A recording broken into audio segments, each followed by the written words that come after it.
আপনারা প্রকাশ্যে এভাবে হামলা এবং ভাঙচুর করছেন, সাংবাদিক কেন এলাও হবে না? প্রথমে তারা আমাদেরকে বাধা দেয় যে এখানে সাংবাদিক এলাও না।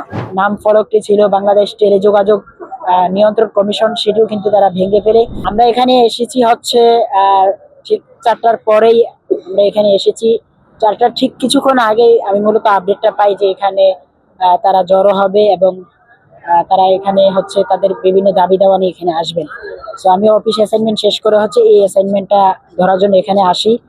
আসার পরে আমরা যখন এখানে ভিডিও ধারণ করতে যাই, প্রথমে তারা আমাদেরকে বাধা দেয় যে এখানে সাংবাদিক এলাও না।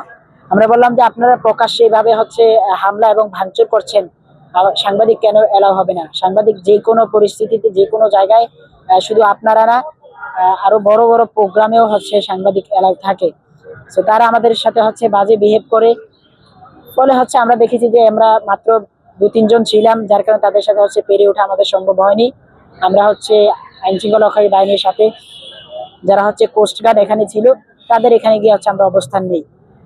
তার ঠিক কিছুক্ষণ পরেই আমরা দেখেছি যে এখানে তারা বিভিন্ন ভবনের বিভিন্ন জায়গায়, অর্থাৎ বিটিআরসি এই ভবনটার বিভিন্ন জায়গা তারা হামলা এবং ভাঙচুর চালায় নানান ভাবে।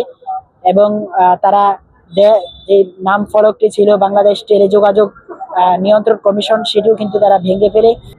তার ঠিক 10 মিনিট পরেই সেনাবাহিনী এখানে আসে, এসে তাদেরকে ধাওয়া দেয় এবং তাদের সাথে প্রায় ঘন্টাখানেকের মতো ধাওয়া এবং পাল্টা দেওয়া হয়, ইট পাটকেল নিক্ষেপ হয় সেনাবাহিনীর সাথে। এবং সেনাবাহিনীও তাদেরকে কিন্তু আমরা দেখেছি যে প্রতিহত করে এবং পরিস্থিতি নিয়ন্ত্রণে নিয়ে আসে। এবং আশেপাশে আমরা দেখেছি, আশেপাশে এই ভবনের আশেপাশে এলাকায় সেনাবাহিনী অভিযান চালিয়েছে এবং সেখান থেকে বেশ কয়েকজন মোবাইল ব্যবসায়ীকে তারা আটক করেছে এবং তাদেরকে জিজ্ঞাসাবাদ করেছে। যারা মোবাইল ব্যবসায়ী ছিল না তাদেরকে ছেড়ে দেওয়া হয়েছে এবং যারা মোবাইল ব্যবসা এবং এই হামলা এবং ভাঙচুরের সাথে জড়িত ছিল তাদেরকে আটক করে নিয়ে যাওয়া হয়েছে। এখন অবধি আমরা যেমনটা দেখছি যে এখন মোটামুটি আইন শৃঙ্খলা রক্ষাকারী বাহিনীর 5 স্তরের নিরাপত্তা এখানে এই বিটিআরসি ভবনের সামনে আছে।